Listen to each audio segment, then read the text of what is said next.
Betul, jadi obesitas itu bisa kita obati. Iya. Dan pengobatan yang paling kita tuju adalah penurunan berat badan. Penurunan berat badan pun bukan target kita untuk menjadi berat badan ideal, langsing gitu, enggak. Tapi yang jelas sudah banyak sekali statement, saya lihat di jurnal-jurnal. Jadi penurunan berat badan paling tidak 10%.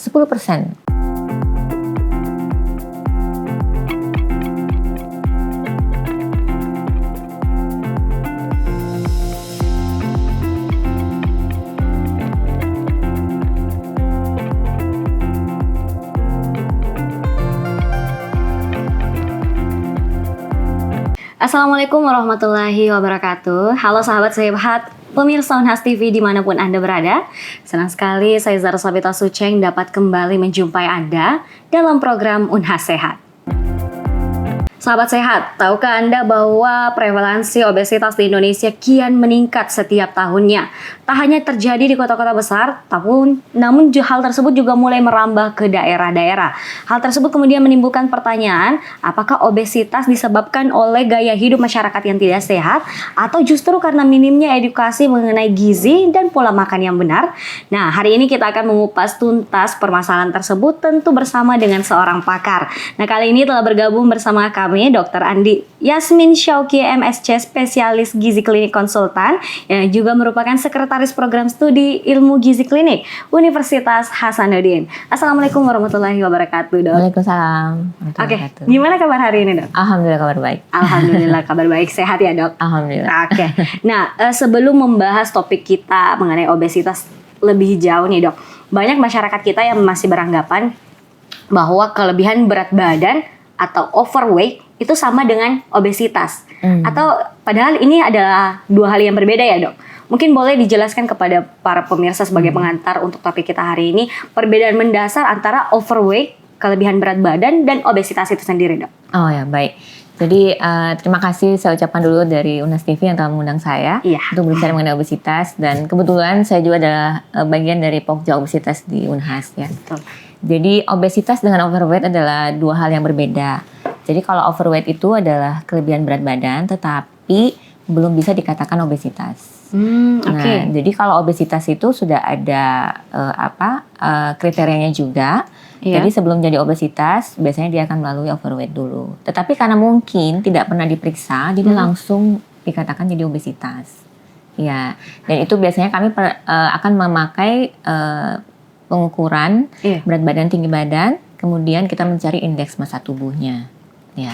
Indeks massa tubuh untuk obesitas atau overweightnya ini? Masing-masing akan punya kriteria sendiri. Jadi kalau indeks massa tubuhnya itu untuk ukuran Indonesia itu kita pakai Asia Pasifik. Iya. Jadi kapan dikatakan overweight? Kalau indeks massa tubuhnya itu lebih dari 23 sampai 24,9. Oke. Jadi kelebihan berat badan atau overweight itu adalah tahapan sebelum memasuki obesitas itu sendiri ya, Dok? Cuma karena biasanya masyarakat kan nggak mau meriksa. Akhirnya sudah sampai langsung ke obesitas. Oke. Nah, menurut data kesehatan ini, Dok, ini obesitas di Indonesia kan kian meningkat setiap tahunnya. Menurut dokter seberapa serius sih masalah obesitas di Indonesia saat ini? Iya, jadi sangat serius sih karena kelihatan prevalensinya meningkat. Dan kalau saya juga lihat data terakhir di Indonesia, jadi prevalensi obesitas Indonesia itu dicampur anak dengan dewasa itu 23,1%. Jadi kan kurang lebih seperlima dari penduduk Indonesia, baik laki-laki baik anak-anak maupun dewasa itu adalah obesitas. Kemudian ini trennya meningkat. Ini juga mengikuti tren dunia gitu.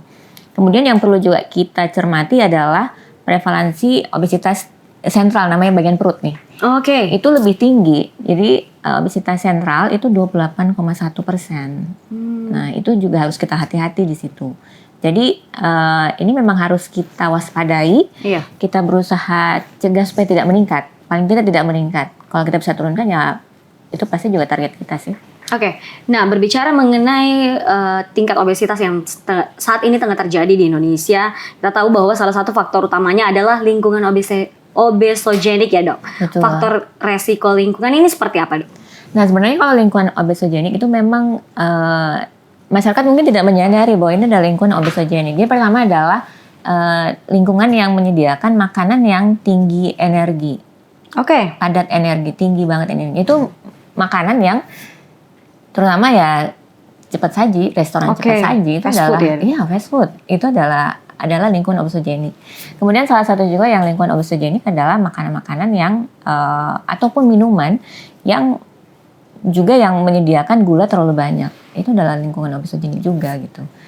Nah, oleh karena itu biasanya kalau di negara maju nih, kayak seperti misalnya Jepang, itu mereka juga menyediakan lingkungan yang melawan obesogenik itu, yaitu ruang-ruang untuk melakukan aktivitas fisik gitu. Jadi kita memang tidak bisa juga menghindari perkembangan ekonomi, tetapi kan kita harus menyadari bahwa ketika ini kita tidak kontrol, maka itu bisa merugikan kesehatan gitu. Makanya harus diimbangi dengan meningkatkan juga lingkungan-lingkungan untuk meningkatkan aktivitas fisik. Misalnya taman bermain atau taman untuk melakukan aktivitas fisik. Saya kira di Makassar juga sudah mulai banyak ya taman-taman dipakai untuk melakukan olahraga. Oke. Mengenai lingkungan obesogenik ini berarti lingkungan yang mendukung orang-orang di dalamnya untuk obesitas, dilihat dari penyediaan makanan atau minimnya fasilitas untuk berolahraga. Kemudian bagaimana dokter melihat lingkungan obesogenik di Indonesia ini, khususnya di sekolah-sekolah mungkin?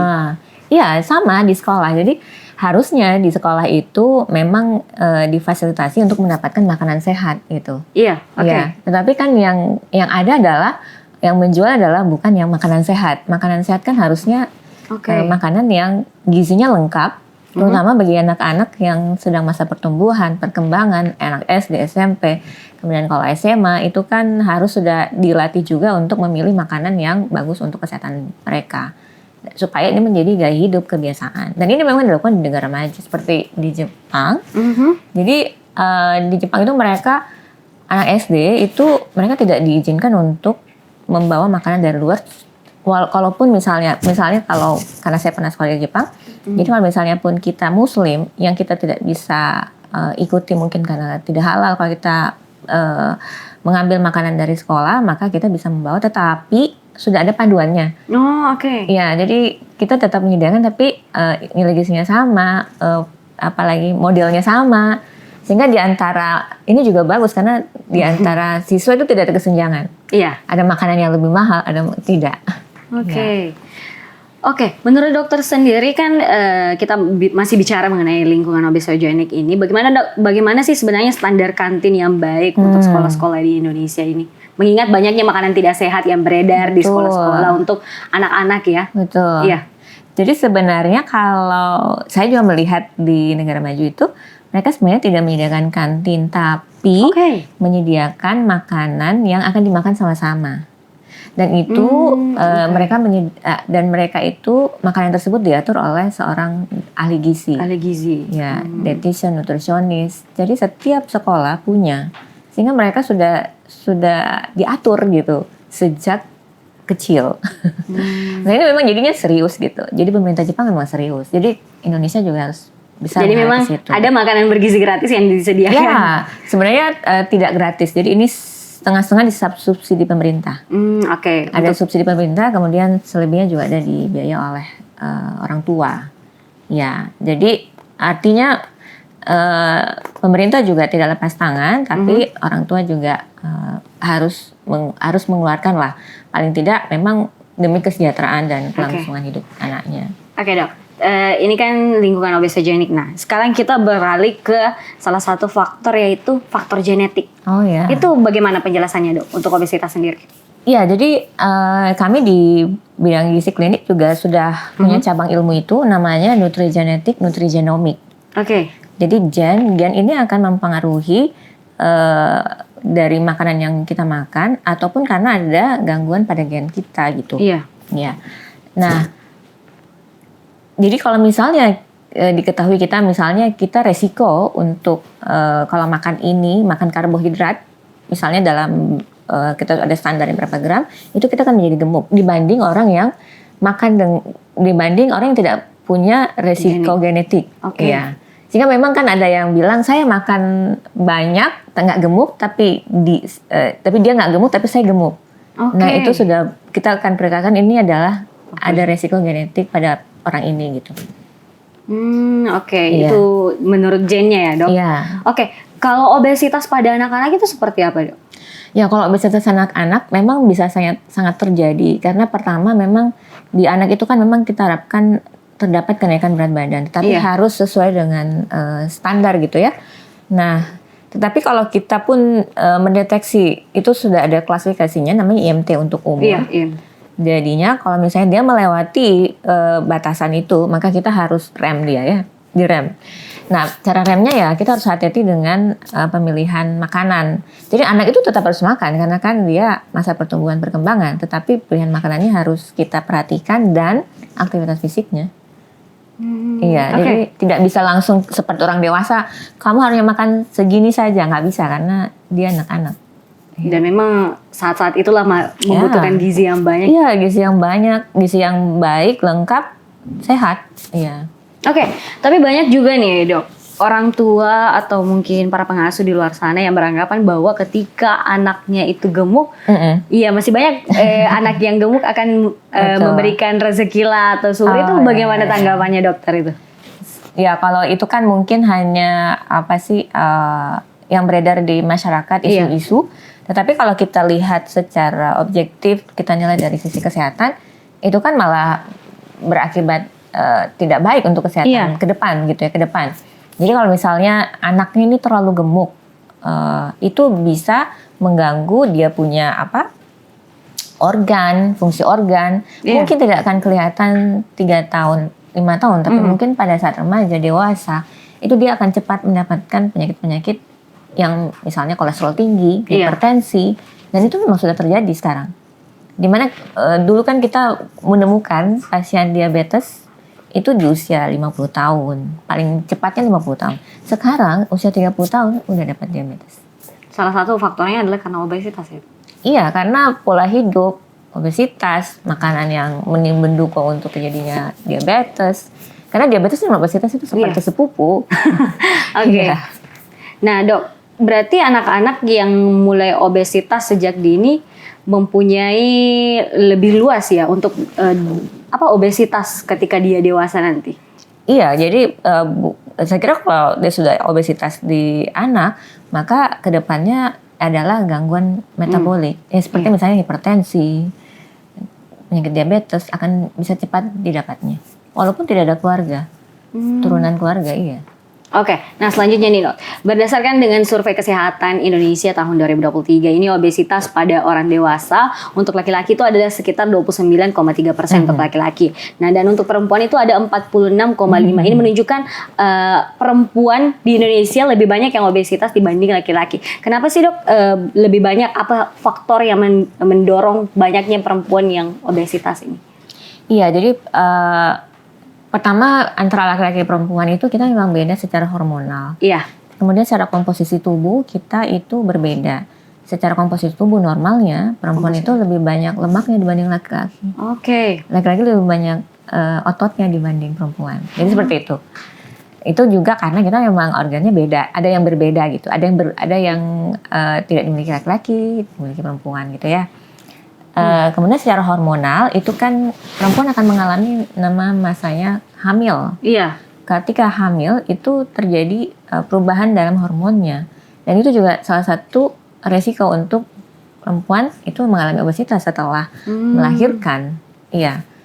Makanya kalau misalnya perempuan setelah melahirkan itu sebaiknya memang setelah dia ASI 6 bulan, ASI eksklusif 6 bulan, sebaiknya memang dia harus berusaha untuk menurunkan berat badan supaya menjadi tidak bablas gitu. Untuk mengembalikan ya tubuhnya. Iya, artinya kan bukan hanya untuk kita mengejar berat badannya terlihat bagus seperti biasa, tetapi yang utama adalah lemaknya ini yang kita mau turunkan. Jadi lemak yang target kita sih. Nah dok, tadi kita kan membahas mengenai faktor-faktor yang menyebabkan obesitas itu sendiri. Tadi ada faktor obesogenik dari lingkungan, kemudian ada faktor genetik. Faktor-faktor apa lagi nih yang biasa menyebabkan obesitas? Iya, jadi sebenarnya banyak faktor. Jadi tadi kan bisa dari lingkungan, kemudian bisa dari genetik, bisa juga karena pas melahirkan, bisa karena obat. Obat. Iya, Oke. bisa karena obat. Kemudian bisa juga karena ada penyakitnya di dalam, misalnya gangguan hormon. Stres itu gimana, Dok? Stres adalah juga salah satu faktor resiko. Iya, jadi itu yang biasanya kami bilang nanti adalah terapinya adalah terapi perilaku. Jadi perilaku, misalnya ketika menghadapi stres, ini perilaku apa sih yang harus saya lakukan supaya saya tidak mengarah ke obesitas. Jadi namanya terapi perilaku. Iya, yang tujuannya adalah mengubah gaya hidup. Iya. Oke, baik nih, Dok. Baik pemirsa, selanjutnya kita akan membahas mengenai gizi dan pola makan yang baik untuk mencegah obesitas, khususnya untuk masyarakat Indonesia. Tapi ditahan dulu, Dok, karena kita akan kembali setelah jeda berikut.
Baik pemirsa, terima kasih karena masih membersamai kami dalam program Unhas Sehat bersama dengan Dr. Yasmin untuk membahas mengenai obesitas hari ini.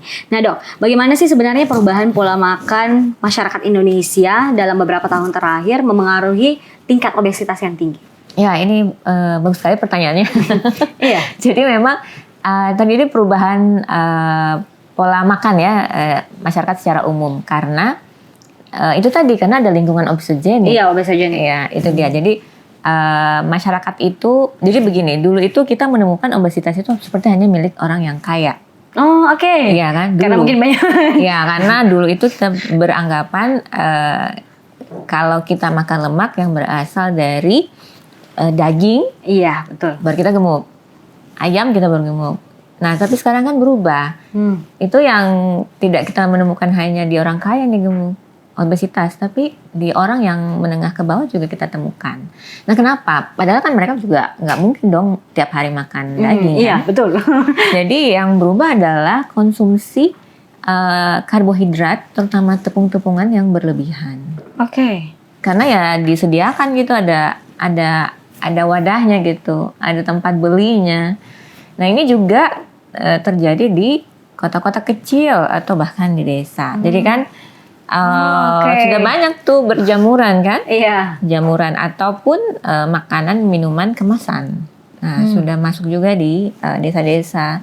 Jadinya kita bisa menemukan tuh kayak dulu saya ke Papua itu saya menemukan ada satu orang sudah DM di Papua.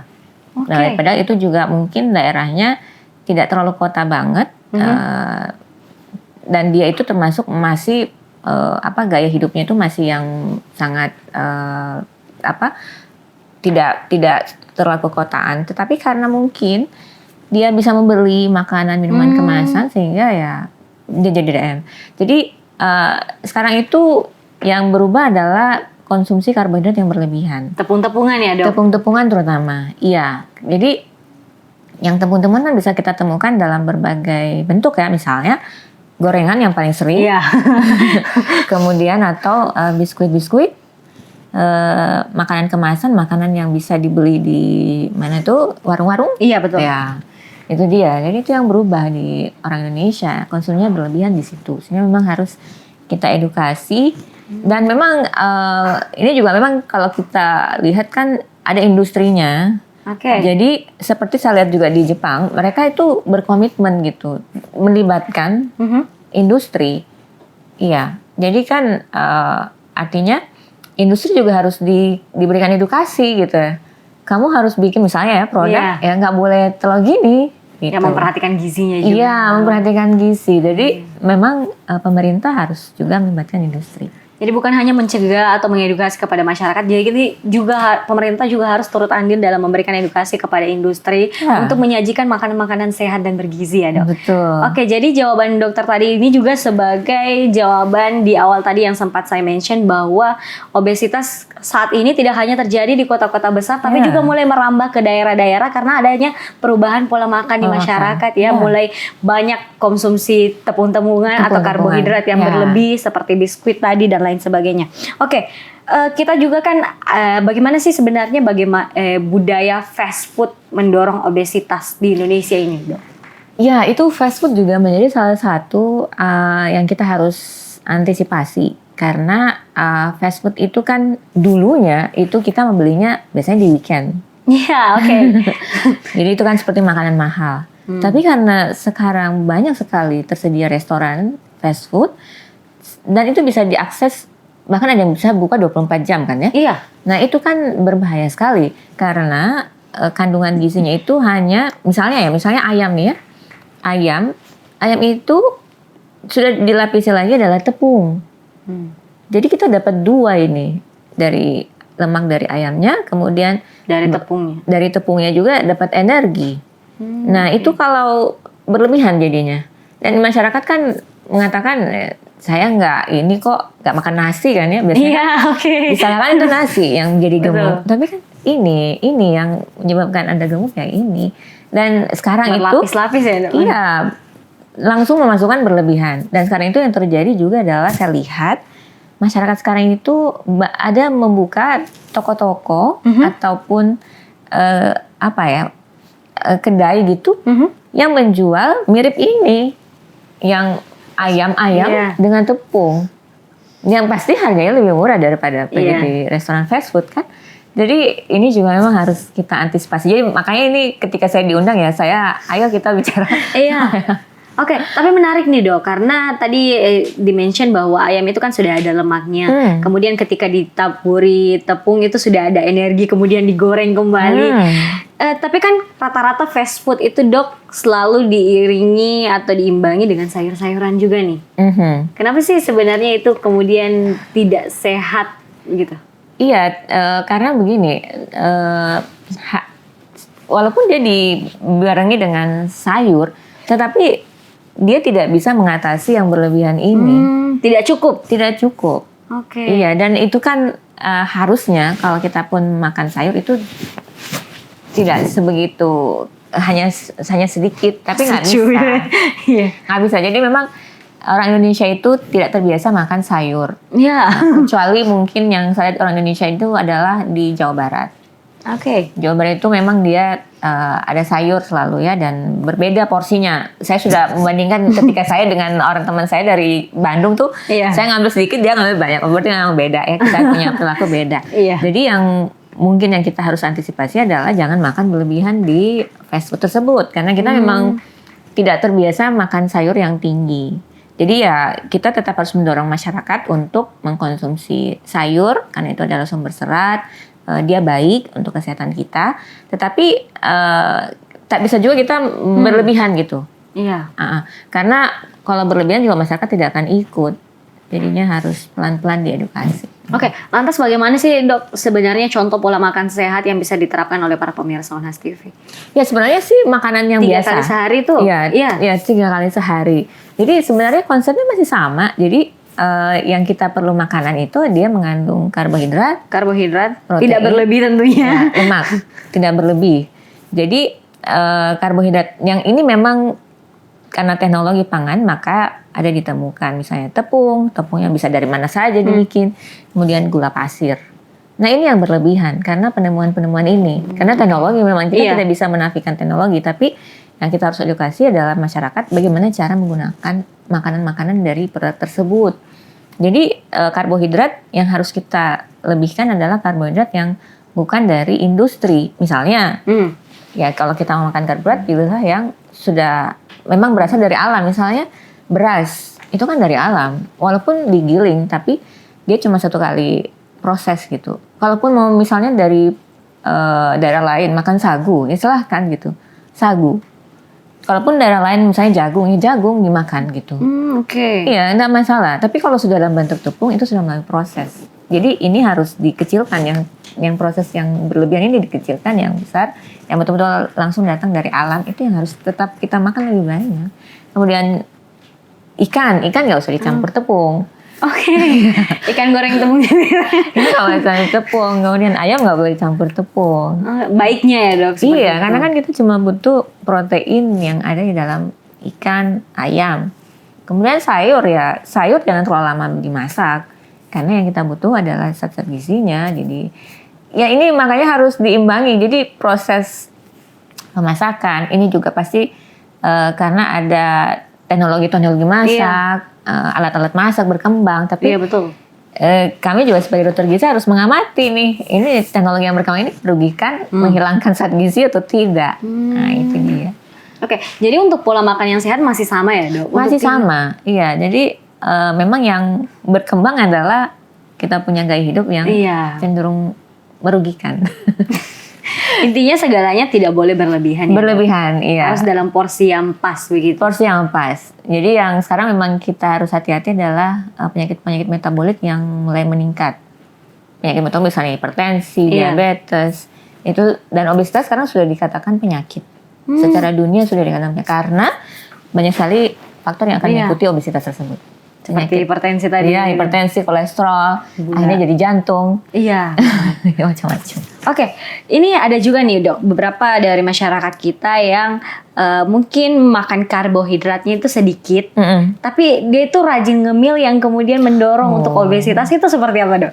Ya itu juga salah satu. Jadi biasanya akan datang pasien ke kami, oh saya nggak pernah makan nasi. Iya, nggak pernah makan nasi, tapi rajin ngemil gitu, itu gimana? Rajin ngemil, dan dia tidak menyadari bahwa ini adalah pembawa energi juga gitu. Iya.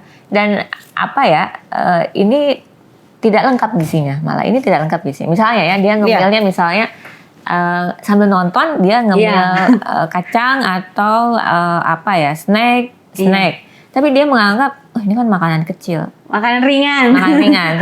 Tapi ternyata kalau dimakan berlebihan itu menjadi pembawa energi yang besar. Apalagi kalau dimakan sambil duduk. Tidak ada aktivitas. Jadi kan tersimpan. Terus menjadi kebiasaan, akhirnya nggak lama-lama menjadi obesitas tanpa disadari gitu. Jadi karena gaya hidup seperti itu, jadi namanya adalah sedentary lifestyle yang lebih sering malas. Kalau mungkin mager ya, bahasa sekarang yang mager. Malas gerak. Jadi sedentary lifestyle. Jadi misalnya yang sekarang adalah kita lebih banyak pakai lift, pakai eskalator daripada naik tangga. Emang mendorong gaya hidup yang mudik. Iya, jadi kan ini mendorong masyarakat menjadi lebih tidak aktif jadinya. Jadi yang seperti itu. Jadi kita tidak menafikan teknologi, tapi harus diajar masyarakat bagaimana cara memakai teknologi supaya tidak merugikan kesehatan. Jadi memang sering ada ya dok pasien yang kayak tadi yang jarang makan tapi ngemil, tapi kemudian tidak disadari kemudian menjadi obesitas begitu. Karena menganggap itu makanan ringan. Tapi dikonsumsi secara berlebihan ya dok? Secara berlebihan dan akhirnya dia menjadi kurang gizi itu. Iya, kurang gizi itu. Jadi yang besar kelihatan gemuk, tetapi sebenarnya kalau kami adalah kosong itu. Nggak bisa membantu tubuhnya untuk menjadi lebih sehat. Oke, selanjutnya nih dok, untuk orang-orang yang sudah terlanjur obesitas, langkah apa nih yang harus mereka lakukan? Betul, jadi obesitas itu bisa kita obati. Dan pengobatan yang paling kita tuju adalah penurunan berat badan. Penurunan berat badan pun bukan target kita untuk menjadi berat badan ideal, langsing gitu, enggak. Tapi yang jelas sudah banyak sekali statement, saya lihat di jurnal-jurnal. Jadi penurunan berat badan paling tidak 10%. 10%? Itu sudah kita target itu. Sudah ada perbaikan-perbaikan yang bisa kita lihat. Misalnya laboratoriumnya sudah membaik. Misalnya kolesterol turun, asam urat turun. Jadi itu adalah target kita. Jadi turun aja 10%. Itu sudah menjadi target kami. Iya. Ini untuk penurunan obesitas sendiri kan ada 4 langkah nih dok. Ada mulai dari diet, betul, aktivitas fisik, gaya hidup, sama obat. Kita bahas satu-satu dulu Iya, nih, Dok. betul. Terkait dengan diet itu sendiri, banyak orang yang kemudian memilih untuk menggunakan diet ekstrim. Iya. Diet ekstrim itu seperti melakukan aktivitas fisik berlebih namun tidak diimbangi dengan pola makan yang benar. Itu seperti apa, Dok? Ya, jadi bahkan sebenarnya diet-diet yang beredar di masyarakat sampai kami juga nggak tahu kok diet ini ada muncul ya. Iya. Jadi misalnya dia berpuasa sampai misalnya hanya sekali makan atau tidak makan atau cuma makan yang sangat tidak bergizi begitu Dalam sehari. dalam sehari. Iya. Tujuannya untuk menurunkan berat badan cepat kan. Tapi kalau misalnya ini dilakukan misalnya pada perempuan yang memang banyak tadi prevalensinya Iya. banyak, itu akan merugikan perempuan tersebut. Apalagi kalau di usia produktif, misalnya organ reproduksinya menjadi terganggu. Kemudian dia menjadi anemia. Karena ini menjadi gaya hidup yang salah jadinya. Bahkan biasanya kami biasanya dapat pasien itu remaja usia mungkin 17 tahun, anak SMA. Iya. Itu dia datang akan masuk rumah sakit karena gastritis, nyeri ulu hati karena nggak makan. Oke. Nggak makan. Jadinya itu yang akhirnya muncul di kami ini ya. Jadi diet-diet yang salah ini yang harus kita betul-betul harus edukasi masyarakat. Iya. Nah, sebaiknya memang ke dokter gizi. Ya, untuk dilakukan penurunan berat badan secara benar. Ya. Jadi memang kalau untuk gambaran diet sehat itu seperti apa?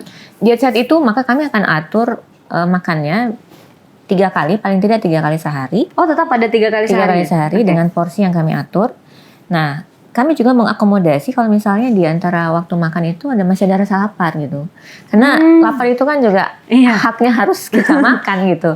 Nah, kita akan bilang bahwa kalau lapar itu maka makan yang sehat. Misalnya kalau lapar snackingnya makan ringannya adalah buah. Oke. Ya. Jadi memang tidak boleh skip sarapan ya, Dok? Iya, sebaiknya memang tidak skip sarapan. Tapi kami akan lihat orang per orang sih. Karena ada kebiasaan orang kalau sarapan merasa penuh gitu, nggak bisa kerja, nggak apa. Jadi kan kami akan modifikasi gitu. Oh, Antar jadi orang memang per orang bisa. jadi memang diet yang diberikan kepada pasien obesitas itu memang berbeda-beda sesuai Bisa dengan berbeda-beda. pasien dan kebutuhan dari Iya. pasien itu sendiri ya, Dok? Kebutuhan gaya hidup yang sebelumnya. Karena kalau kita akan berubah 100% mungkin agak berat untuk satu orang tersebut. Jadi harus hati-hati juga kita mengubah pola gaya hidup seseorang tersebut sih. Oke, nah selanjutnya ini, Dok, terkait dengan aktivitas fisik. Untuk aktivitas fisik sendiri yang paling cepat dan paling efektif untuk menurunkan berat badan itu seperti apa? Yang disarankan? Iya, yang disarankan itu adalah sebenarnya dia harus rutin. Oke, rutin, nggak Ya. boleh berhenti-berhenti. Ya, rutin. Paling tidak dalam 7 hari itu 5 hari lah. 7 hari itu 5 hari. Oke. Paling tidak waktunya 30 menit. Nah, pengalaman yang dari pasien-pasien yang datang itu memang akan lebih efektif kalau dibarengi dengan aktivitas fisik. Iya. Aktivitas fisik itu tidak harus misalnya yang high impact itu misalnya yang nafasnya menjadi cepat, Iya. lari gitu. Tidak harus yang itu. Jadi biasanya cukup dengan jalan santai tapi 30 menit. Jalan santai juga bisa ya? Iya, jalan santai 30 menit tapi rutin. Paling tidak 5 hari dalam 7 hari itu. Iya. Jadi dia akan membantu untuk membakar lemak yang berlebihan. Selain kita ngatur juga dietnya jangan berlebihan. Iya. Jadi tidak harus lari ya, Dok? Cukup jalan Enggak. santai 30 menit, Iya. 5 hari dalam 1 minggu. Iya. Asal konsisten juga bisa. Konsisten. Jadi asal mengikuti apa yang kita sarankan, apa yang kita resepkan di pasien tersebut, dietnya juga tetap ikut, maka itu akan jadi penurunan. Dan ini sudah kami buktikan itu Iya. di satu pasien itu laki-laki memang dia sangat istiqomah lah ya bahasa orang sekarang ya. Iya, oke. Taat, konsisten, taat, dia turun. Oke, menarik nih, Dok. Kalau misalnya aktivitas fisik dan diet itu tidak diiringi bersamaan itu seperti apa? Oh, Kalau jadi- misalnya cuma iya. aktivitas fisik tapi makannya tetap banyak atau makannya yang sudah diatur tapi tidak diiringi dengan aktivitas fisik itu Maka mungkin penurunan berat badan akan sulit kami dapatkan. jadi Iya. memang harus bersamaan ya diiringi. Bersamaan sebaiknya. Kalaupun misalnya diet tapi aktivitas fisik kurang, maka mungkin penurunan berat badannya sangat lamban. Iya. Jadi untuk hasil yang lebih cepat Iya, biasanya kan mungkin ini sudah pengalaman kami sih. Jadi orang akan datang, saya penurunan badan cuma misalnya 0, kan kami bisa pakai yang, ya kan, timbangan yang ada di digital. Jadi misalnya penurunan cuma 0,3 dalam 7 hari atau dalam 14 hari. Dibanding orang dengan aktivitas fisik bisa turun 2 kilo, 1 kilo. Iya, jadi memang akan sangat lamban penurunannya. Tapi kita juga akan motivasi orang jangan sedih gitu. Yang jelas target kita adalah penurunan berat badan. Ya. Jadi kita apresiasi usaha yang dilakukan. Jadi memang harus dibarengi dengan aktivitas fisik. Ya. Oke. Untuk gaya hidup dan obat sendiri dalam menurunkan obesitas itu seperti apa, Dok? Iya, gaya hidup artinya menjadi kita usahakan ini menjadi kebiasaan. Iya. Karena tidak bisa juga dia seumur hidup datang ke kami. Iya, betul. Apalagi kalau lokasinya jauh untuk datang ke dokter. Sehingga ini tidak lama itu menjadi gaya hidup, menjadi kebiasaan. Misalnya, dia itu kalau ada ya, jadi pengalaman kami ini, jadi misalnya tiap hari itu di kantor itu dia disediakan snacking. Iya. Kue-kue kotak. Iya. Tapi karena dia tahu kalau saya makan ini akan beresiko saya jadi gemuk, maka dia harus berusaha hindari itu. Ya, itu makanya mungkin harus diikuti dengan lingkungan yang mendukung dia untuk menurunkan berat badan. Harus dengan lingkungan yang Oke. Berbicara terkait dengan lingkungan kita di kampus Unhas berdasarkan dengan hasil MCU medical check up tahun 2024 itu hampir rata-rata atau dominan para dosen, tenaga dan sivitas akademika Unhas itu obesitas. Ya. Kemudian ada langkah yang diambil oleh Unhas dan rumah sakit itu adanya dengan poliobesitas ya, Dok. Ini sejauh mana perkembangannya sampai saat ini? Iya, dan jadi kami sangat apresiasi dari pihak Unhas sendiri menindaklanjuti hasil MCU. Ternyata didapatkan lebih dari 50% itu obesitas. Lebih dari 50%? Mungkin 70%. Banyak yang nggak sadar kayaknya. Iya. Jadi akhirnya meminta rumah sakit Unhas untuk menindaklanjuti. Kemudian dibikinkanlah Pokja. Jadi ada 4 Pokja, sasarannya ada obesitas. Kemudian dari Pokja tersebut kami sudah menginisiasi untuk dibukanya poliobesitas. Iya. Jadi poliobesitas ini karena sementara itu belum ditanggung oleh asuransi, maka itu memang harus ditanggung oleh suatu perusahaan kah. Jadi ini termasuk Unhas kan ya, privilege semua sivitas akademik Unhas untuk silahkan diterapi.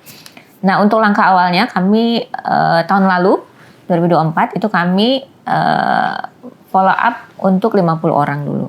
50 orang. Mungkin yang datang nggak sampai sih 47, 48. Ini karena 3 bulan lah. 3 bulan kami intervensi. Jadi memang kami melakukan kontrol tiap 2 minggu. Ya, kontrol berat badan. Dan itu ya fluktuatif gitu.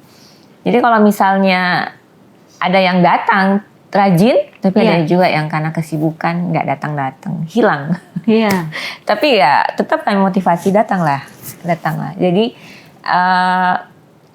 tahun lalu itu hampir semua yang ikut terjadi penurunan berat badan, tapi penurunan badan bervariasi, ya bervariasi. Jadi kami mengapresiasi mereka-mereka yang rajin datang. Kemudian mereka juga biasanya ada keluhan gitu. Saya ini kayak ada keluhan begini, jadi kami tanya keluhannya apa setelah melakukan pola diet seperti ini. Oh saya begini, oke, kita akan berubah sedikit.